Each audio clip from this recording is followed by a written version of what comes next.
प्रिय मित्रों, मैं डॉक्टर एस.के. वर्मा अपने यूट्यूब चैनल के 266वें वीडियो तथा अहमदाबाद श्रृंखला के 20वें अंक में आपका स्वागत करता हूं।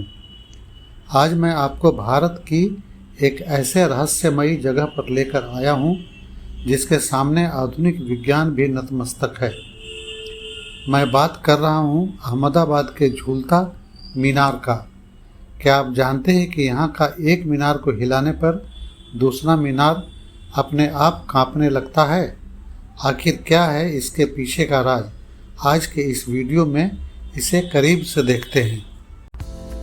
इस एपिसोड में हम लोग अहमदाबाद के कालूपुर में स्थित झूलता मीनार के अद्भुत इतिहास और वास्तुकला को एक्सप्लोर करेंगे। ये मीनारें अपनी खास वाइब्रेशन तकनीक के लिए जानी जाती हैं। हम जानेंगे कि कैसे 15वीं शताब्दी के कारीगरों ने बिना किसी आधुनिक मशीन के ऐसा चमत्कार कर दिखाया। यदि आप इतिहास और रहस्यों के शौकीन हैं तो यह वीडियो अंत तक अवश्य देखिए। माना जाता है कि इस मीनार का निर्माण 1452 ईस्वी में सुल्तान अहमद शाह के शासनकाल के दौरान उनके एक दरबारी सीदी बशीर ने करवाया था। यह झूलता मीनार अपने विशेष इंजीनियरिंग के लिए दुनिया भर में प्रसिद्ध है। इसकी बनावट में जो रहस्य है वह आज भी आधुनिक इंजीनियरों के लिए एक पहेली बना हुआ है। यदि एक मीनार के ऊपरी हिस्से को धीरे से हिलाते हैं तो कुछ ही सेकंड के बाद दूसरा मीनार भी अपने आप हिलने लगता है। सबसे आश्चर्य की बात यह है कि दोनों मीनारों के बीच का रास्ता बिल्कुल स्थिर रहता है, अर्थात कंपन एक से दूसरे मीनार तक पहुंचता है, लेकिन बीच की संरचना पर इसका कोई असर नहीं होता। ये मीनारें 3 मंजिला हैं। इनमें पत्थर पर बेहद खूबसूरत नक्काशी की गई है। इनके झरोखे बहुत ही कलात्मक ढंग से बनाई गई है। बाईं मीनार की ऊंचाई 20 मीटर है तथा दाईं मीनार की ऊंचाई 25 मीटर। बाईं मीनार छोटी इसलिए है कि अंग्रेजों के शासनकाल में इसके कंपन के रहस्य को जानने के लिए इस मीनार को तोड़कर देखने की कोशिश की गई थी कि कहीं इसमें कोई मैग्नेट तो नहीं है, लेकिन कुछ पता नहीं चल पाया। मीनार के बाहरी भाग में स्तंभ को देखिए। पत्थरों पर कितनी अलंकृत कलाकारी है। ऐसा लग रहा है किसी पात्र में फूल रखे हुए हैं। नीचे की दीवार पर भी डायमंड आकार में कलाकृति बने हुए हैं। इसे आप देख रहे हैं, जंजीर से लटका हुआ एक पात्र है।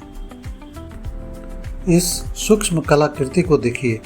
एक वृक्ष की शाखाएं तथा उनसे निकलती पत्तियां। इसे बनाने वाले कारीगरों की कुशलता की प्रशंसा करनी पड़ेगी। मीनार के नीचे भाग में बने हुए कलाकृति को देखिए।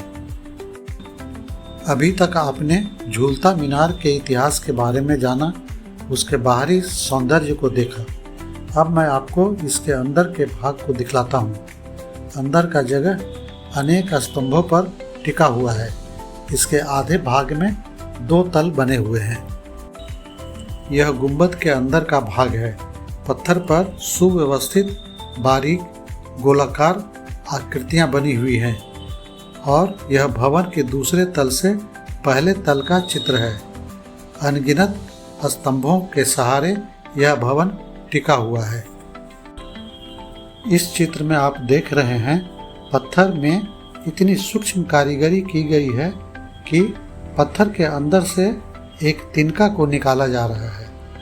दूसरे छेद से भी एक तिनका निकाला जा रहा है। पत्थरों पर खुदाई इतनी बारीक है कि मात्र तिनका ही निकल सकता है। एक पात्र या कलश से लटकते हुए पत्ते।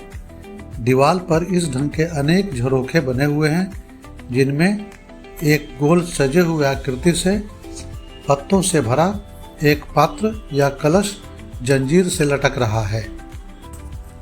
ये 2 मीनार हैं।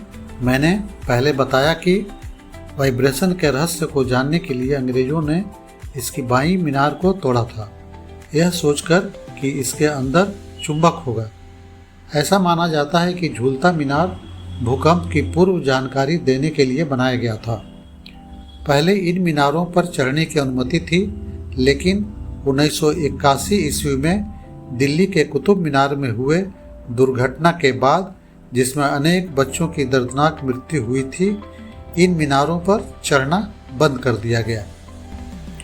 मैं आपको यह बताता चलूं कि मेरे साथ मेरे सन इन लॉ डॉक्टर योगेंद्र भी थे।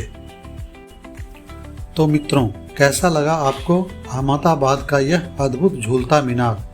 अगर आपको यह जानकारी पसंद आई हो तो इस वीडियो को लाइक करें और अपने दोस्तों के साथ शेयर जरूर करें। आपकी इस ऐतिहासिक भवन के बारे में क्या राय है, हमें कमेंट में अवश्य बताएं। और हाँ, अगर आपने अभी तक मेरे चैनल को सब्सक्राइब नहीं किया है तो ऐसे ही रोमांचक और ऐतिहासिक वीडियो के लिए अभी सब्सक्राइब कर लें और लाल घंटी को दबाएं। मिलते हैं अगले वीडियो में, तब तक के लिए धन्यवाद।